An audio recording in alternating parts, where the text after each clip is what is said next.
All right, let's see what you guys know about simplifying fractions. If I gave you 12 over 33, how do you simplify this? Divided by 3. Well, you divide it by 3? If I just divide something by 3, that changes the problem. You mean, basically what you're doing is that you're reducing the top and the bottom by 3, right? Yes. Because if you say just dividing by 3, then that's wrong. And that's when I get cranky and upset. What you're really doing is that you're seeing this as 3 times 4 over 3 times 11. That's what you mean to be saying. Because when I do this, I can look at 3 over 3. What is 3 divided by 3? 1. So basically when you say you reduce it by 3, you're taking out a factor of 1. And so that's why we're left with the answer of 4 over 11. What do you guys think? Ta-da. That's fractions that you know, right? You say ta-da? I think somebody had a way too good of a weekend. Let's do another, shall we? How about x squared plus 7x plus 10 over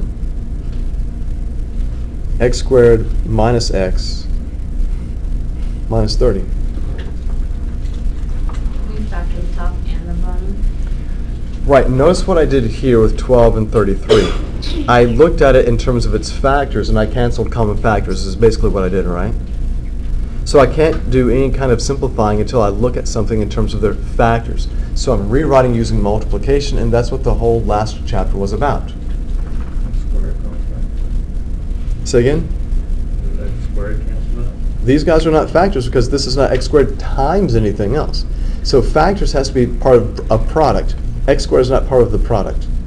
So what I'm going to do is I'm going to rewrite this as its factors. How does it factor? And it's x plus 5, x plus 2. The numerator factors as x plus 5, x plus 2. What about the denominator? X. Immediately, right? What? 5 and 6. Don't just say 5 and 6. What are the factors? No, what are the factors? Oh. X plus 5, x minus 6. X plus 5 and x minus 6. Do you all agree? Mm-hmm. Now, looking at the last example that I had, you probably think that I could do what? You can cancel out the x plus 5s. Because x plus 5 over x plus 5 should equal what? 1. 1. So what we're kind of saying over here is this.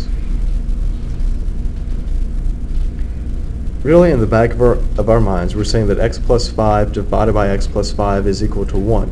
Do you agree? There's a condition here. That guy always equals 1. It always equals 1 as long as x doesn't equal what? 0? If x is 0, 5 divided by 5 is still 1. What value of x could we never plug into this expression?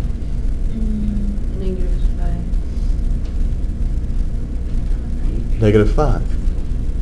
Because if I plug in -5, what do I get in the numerator? 0. What do I get in the denominator? 0. What's 0 divided by 0? Undefined, right? So what I'm saying here is that for all practical purposes, this expression is always equal to 1, except for this guy that screws everything up, right? Well, if we kind of make a promise never to touch these restricted values from the original problem, if you promise never to touch them, never to talk about them, then we can take this guy and we can just cross those guys out as common factors and be left with our answer, x plus 2 over x minus 6. Can't that go farther to x plus 1 over x minus 3? Can you factor this guy any further? Wait, Can you break down x plus 2? Oh, you're looking at it as a whole. If I left the parentheses on this guy, you see these guys are not the same factors, right? You may see the 2 and the 6 and think I can reduce those, but The 2 and the 6 are not factors, they are terms. They're part of another factor. They're not a factor themselves. Okay? I think you're getting that confused with having, compare it to this. If I have 2x over, say, negative 6x, see how this is multiplication now? So those guys are, the 2 and the 6, there are factors. The x, now they are factors because they're part of a product with something else, with the whole rest of that numerator or denominator. So here you could reduce those x's away, and 2 over negative 6 would give you a negative 1/3. But notice, these guys were connected through multiplication. These guys were not. Is that okay?